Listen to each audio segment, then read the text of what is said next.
bom dia, muito boa tarde, muito boa noite para você que chegou aqui no seu programa Saúde. Esse programa que, além de esclarecer muitas dúvidas, traz novidades sempre nesta área da saúde. Mas ele acontece por causa desses patrocínios: Oficina de Vacinas Crianças e Adultos, Ortodentes, Clínicas Odontológicas, Vital Profissional Center, Dr. André Kuhn, Cirurgia do Joelho, My Laser, Depilação a Laser, Adriana Medeiros e Mano Escobar. Hoje eu estou com a doutora, com a geriatra, né, doutora? Hoje ela estava nervosa, primeira vez aqui na TV, doutora Joyce. Tudo bem, doutora? Tudo bem. Muito prazer em conhecê-la. Prazer é todo meu. Seja bem-vinda. Obrigada. E hoje a gente vai falar, vocês já estão vendo aqui, sobre queda dos idosos. Mas antes a gente gostaria de saber da doutora. A doutora é de Passo Fundo? Se formou aqui? Conta um pouquinho para nós. Tá, joia. Não, eu sou de uma cidadezinha aqui dos arredores de Passo Fundo, Ibiaçá. Me formei em Lages, né? Fiz a faculdade lá. Depois fiz residência médica em clínica médica em Ijuí e residência de geriatria aqui em Passo Fundo, né? Pela UFES. E a doutora estava me falando que trabalhou muito na época do Covid aqui, né? Também. Eu trabalhei em UTI na época do Covid, até eu engravidar e pegar licença maternidade. Tem um bebezinho de 1 aninho. O nome, doutora? Samuel. Então, um beijo pro Samuel, pro pai do Samuel. E agora a gente vai começar, não falar dos bebês, mas falar das pessoas que estão na melhor idade e sobre essa área da geriatria e do envelhecimento, doutora. Isso. Então, a gente sabe, né, que o envelhecimento da população, ele é um fenômeno mundial. Nos países já mais desenvolvidos, né, já vem acontecendo há mais tempo e de forma mais gradual. Aqui no Brasil, a gente experimenta esse fenômeno de uma forma mais rápida, mais intensa, e às vezes a saúde não está acompanhando, né, nessa mesma velocidade, principalmente no que diz respeito às políticas públicas de saúde.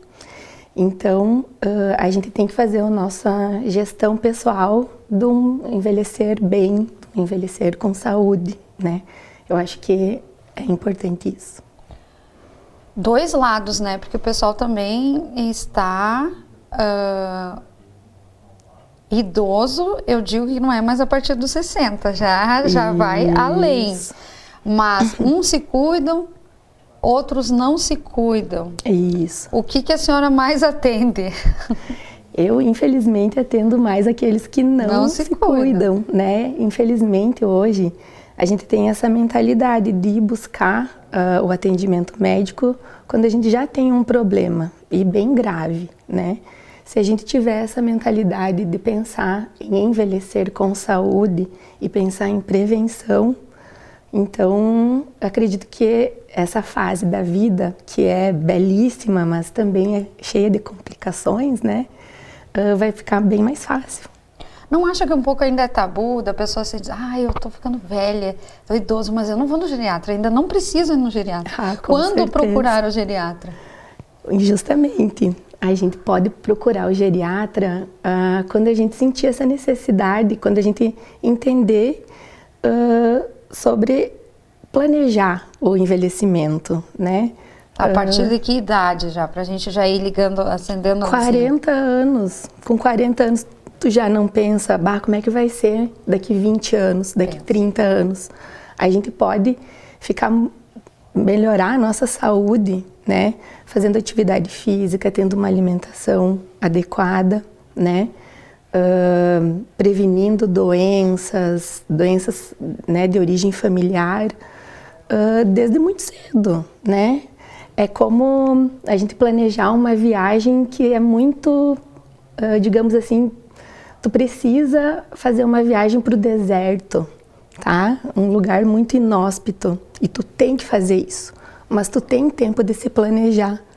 Então, acho que é mais ou menos isso, sabe? Tu pensar no envelhecimento, tu vai passar por né? Tu vai ter que chegar lá, e tu pode chegar lá bem, planejadinho, organizado, com saúde, ou tu pode chegar mais frágil, né, mais fragilizado, com mais doenças crônicas, né? E o geriatra, ele trata o global do ser? Sim, a gente atende todos os aspectos, desde aspectos familiares, psicossociais, né, de interação dele, do indivíduo idoso com a família, com a sociedade. A gente tem que analisar toda a funcionalidade dele, além das doenças, né? A gente trata, sim, as doenças, mas trata todo o que engloba isso, sabe? A qualidade de vida. E do geriatra vai encaminhado para outro especialista se for necessário. Olha, a gente gosta de trabalhar com uma equipe multidisciplinar, multiprofissional. A gente gosta de trabalhar com fono, audiólogos, fisioterapeutas, nutricionistas, porque é dessa forma que a gente enxerga o idoso como um todo.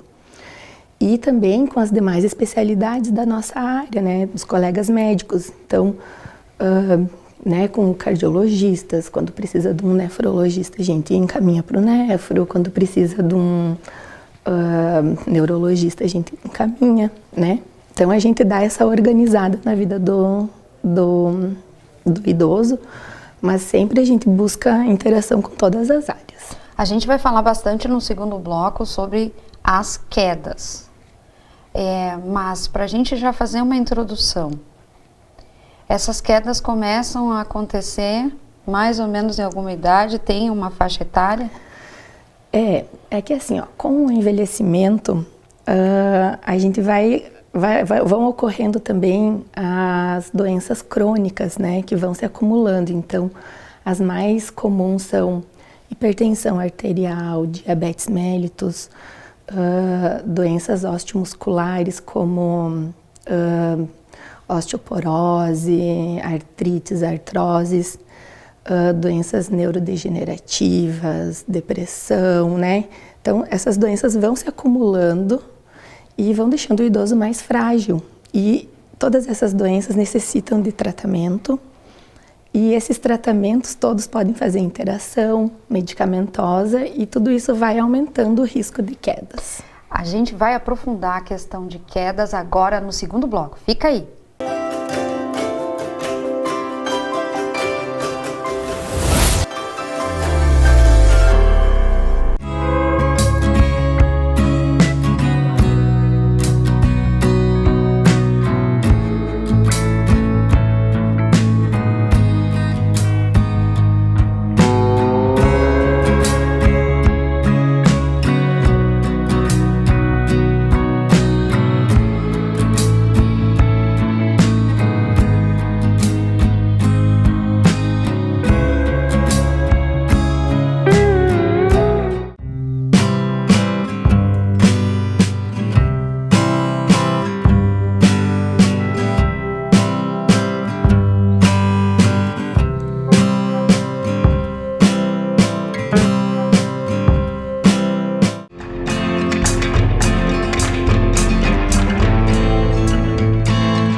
escolhe idade. Afeta o ser humano do nascimento à velhice, mas muitas dessas doenças podem ser preveníveis através da vacinação, indicada para crianças e adultos. Esclareça suas dúvidas na Oficina de Vacinas, na Rua Uruguai 1328, telefone 3313-6218, porque imunizar-se é o melhor caminho.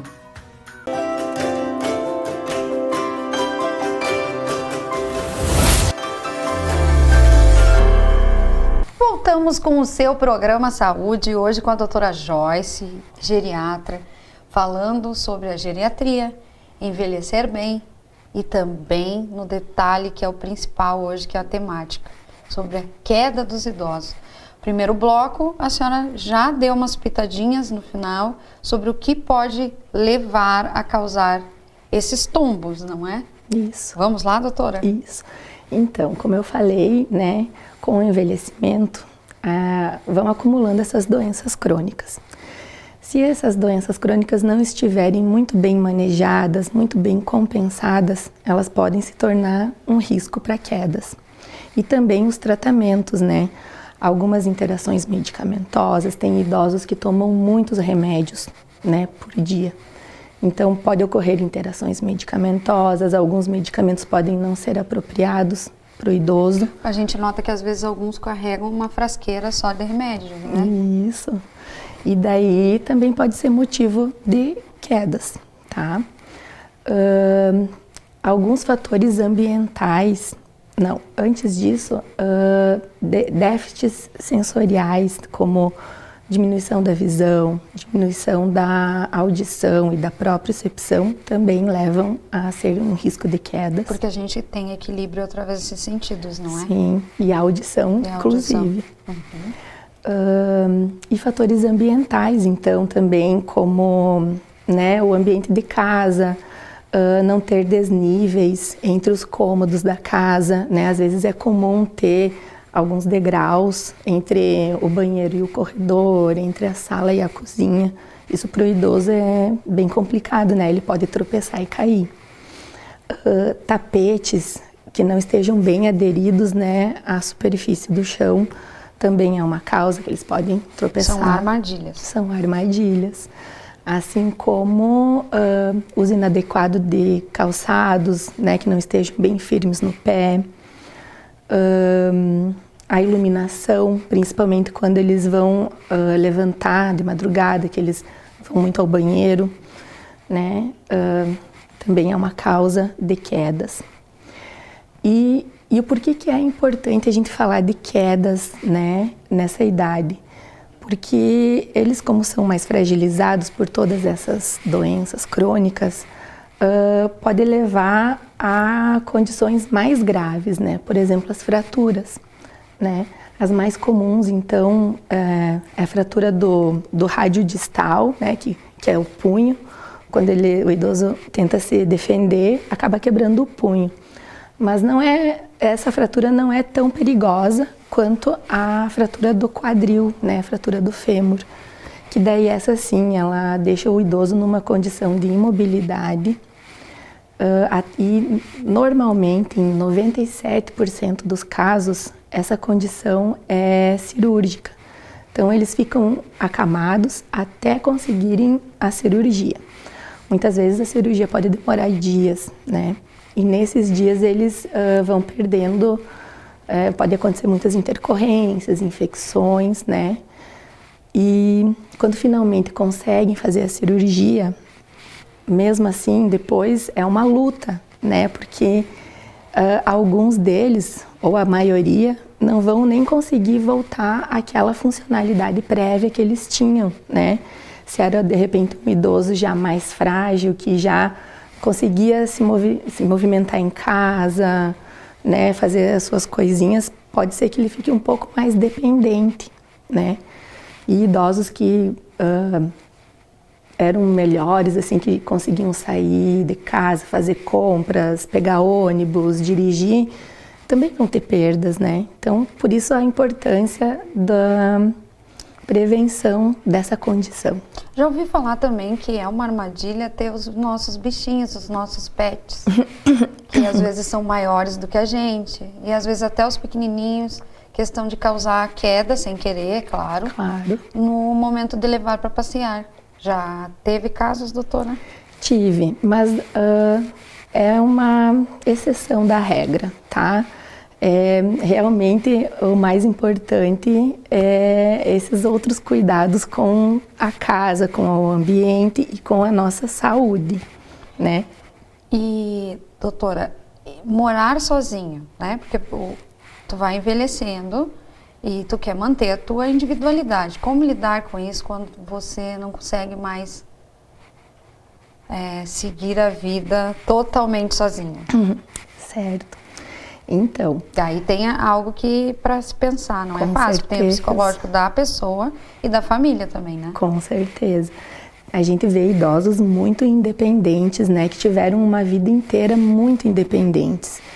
E a gente, na geriatria, a gente tem ferramentas para avaliar essa dependência. E estão bem de saúde também, E não é o caso de saúde. ter algo que o debilite, né? Isso. Então a gente avalia, né, através de escalas, o grau de dependência. Se eles estão independentes, conseguem fazer as coisas em casa, a sua comida, né, conseguem fazer a sua higiene, tomar o seu banho sozinho, conseguem, né, essas coisas básicas, eles ainda conseguem ter um grauzinho de independência. Claro que os filhos estão sempre ao redor, né? Sempre indo visitar, muitos pegam algum cuidador para durante o dia, ou alguém para ajudar nas tarefas de casa, né? E eles vão seguindo com essa independência. No momento em que a pessoa não consegue mais manter o seu autocuidado, né? Não consegue mais fazer uma comidinha, não consegue mais fazer a sua higiene, né? Tomar o seu banho sozinho, aí esse é um momento de reavaliar e ver que esse idoso está precisando de um cuidado maior. No terceiro bloco, a doutora vai trazer dicas, algumas informações importantes sobre a geriatria e como envelhecer bem. Já voltamos.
escolhe idade. Afeta o ser humano do nascimento à velhice, mas muitas destas doenças podem ser preveníveis através da vacinação, indicada para crianças e adultos.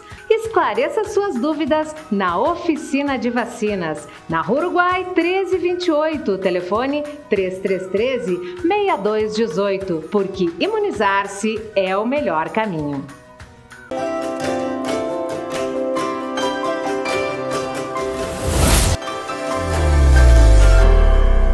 Voltamos com o seu programa Saúde para o terceiro bloco, para a gente falar sobre prevenção, mas antes eu vou agradecer os nossos patrocínios. Oficina de Vacinas Crianças e Adultos, Ortodentes, Clínicas Odontológicas, Vital Profissional Center, Dr. André Kuhn, Cirurgia do Joelho, My Laser, Depilação a Laser, Adriana Medeiros e Mano Escobar. Doutora, prevenção de quedas e dicas que a gente pode passar para as pessoas que estão entrando na melhor idade, que já querem envelhecer bem, porque envelhecer com qualidade é cuidado, é autocuidado em primeiro lugar. Isso. Não é o filho que tem que cuidar, o filho tem que cuidar, mas a gente tem que pensar na gente também, não é? Exatamente. Então, como eu falei, a gente tem que ter uma boa saúde. Ao chegar ao envelhecimento e essas doenças começarem a aparecer, essas doenças crônicas que eu comentei antes, essas doenças têm que estar sempre bem manejadas, bem compensadas, tá? Então, se tu tem diabetes, tu tem que se cuidar na alimentação, tu tem que fazer atividade física, né? Tu tem que fortalecer o teu corpo. Da mesma forma, se tu tem osteoporose, fazendo academia, Os meus idosos, eles não gostam que eu fale, mas eu sempre deixo isso bem frisado nas consultas, que o idoso tem que fazer academia e é musculação o principal. E isso pra mim é que me espanta. Eu achei que como é peso e são movimentos repetitivos, eu achei que idoso não poderia fazer, teria que ser outra coisa. Mas logicamente que com um acompanhamento de um profissional. Mas é o músculo que se esvai, né? Claro, porque a gente vai ficando mais frágil, mais com a musculatura, né, consumida. Cede. Quando a gente começa a dizer que tá caindo as coisas, é o músculo que tá precisando de exercício. E normalmente o que a gente pensa, né, os idosos? Que eles já chegaram nessa idade, já fizeram uma parte deles, que eles, né, agora é só sombra e água fresca. Mas não, a gente tem que cuidar dessa parte. A atividade física é fundamental para fortalecimento do nosso corpo, das nossas articulações, principalmente da nossa musculatura e dos nossos ossos, né? E a geriatra olha globalmente, como a gente está falando, para o seu paciente, para o seu idoso e diz, ó, como tu tá com o fisioterapeuta na coluna não dá, então exercícios assim podem, mas precisa fazer. Tem que fazer. Esse acompanhamento sempre com global. Acompanhamento, né? Pode ser fisioterapeuta, pode ser um profissional, um educador físico, né? Um personal trainer, mas tem que ser feito, tem que mexer o corpinho, né? A alimentação também, né? Os bem idosinhos, eles adoram aquele cafezinho com pãozinho, é o que eles gostam de comer. Açúcar. Isso, só que isso não é muito nutritivo. Aqui no Rio Grande do Sul a gente fala chimia, não é geleia. Não, chimia.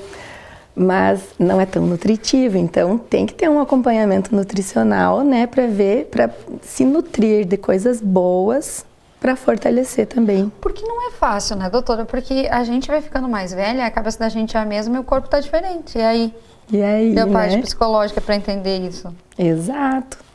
Então, a gente também tem que ter essa parte, né, de sair, se divertir, ter o contato social, né? A pandemia veio para acabar muito com isso, né? Foi muito ruim para os idosos, mas graças a Deus agora a gente está retomando isso aos pouquinhos, né?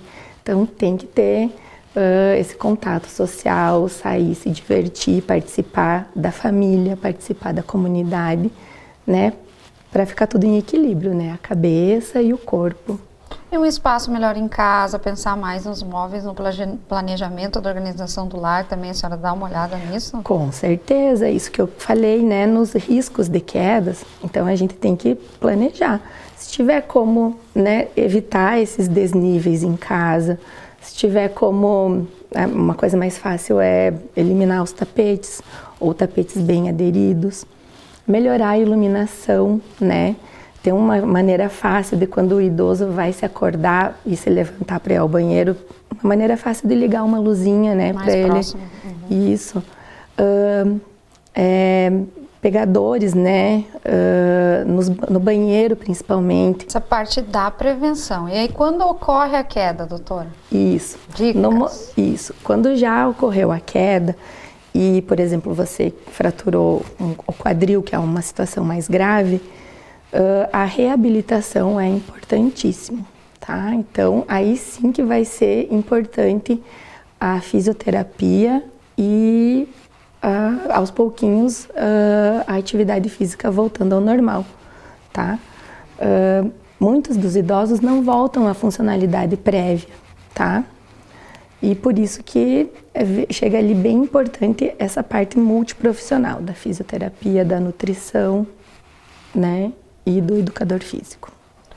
E para quem está nos ouvindo agora e adora um salto alto, mas já está lá com quase 70 anos? Olha, se te faz bem... A doutora Sônia olhou. Se te faz bem, se tu se sente poderosa, se tu se sente maravilhosa, né? Tenta dar uma baixadinha, um salto mais grosso, né? Um pouquinho menos... E vai embora, fica linda, maravilhosa. Aquelas dicas básicas: qualidade de vida, água, exercício, um bom acompanhamento de uma geriatra. Exatamente. Sempre, né, doutora? Sempre. E agora, nos minutos finais que nós temos, o que poderíamos dar de dica de envelhecer bem? Além da água e do exercício. leituras e tudo mais? Olha, né, a gente sabe que com o envelhecer, um medo muito importante da população é de demências, né? Principalmente a demência de Alzheimer. E eu vou bater de novo nessa tecla, sabe? Porque tem estudos que falam que uma boa qualidade de vida, com uma boa alimentação, atividade física e essas atividades, né, que melhoram a nossa cognição, né, como desafios diferentes, se desafiar, aprender coisas novas, quem sabe um novo idioma, sei lá, conhecer lugares, diminuem até 40%, né, a chance de desenvolver essas demências. Eu acho 40% bem significativo. Por isso que, então, a gente reitera. Vamos começar, assim, quando a gente for mais jovem, né? Começar já a ter esses bons hábitos de vida. Preparando o terreno, né, doutora, já para frente, para fazer um novo plantio. Hoje a gente falou então sobre envelhecer bem e sobre a problemática das quedas, né, na melhor idade. Na próxima semana vem mais tema bacana para a gente discutir. Obrigada, doutora, e até a próxima semana.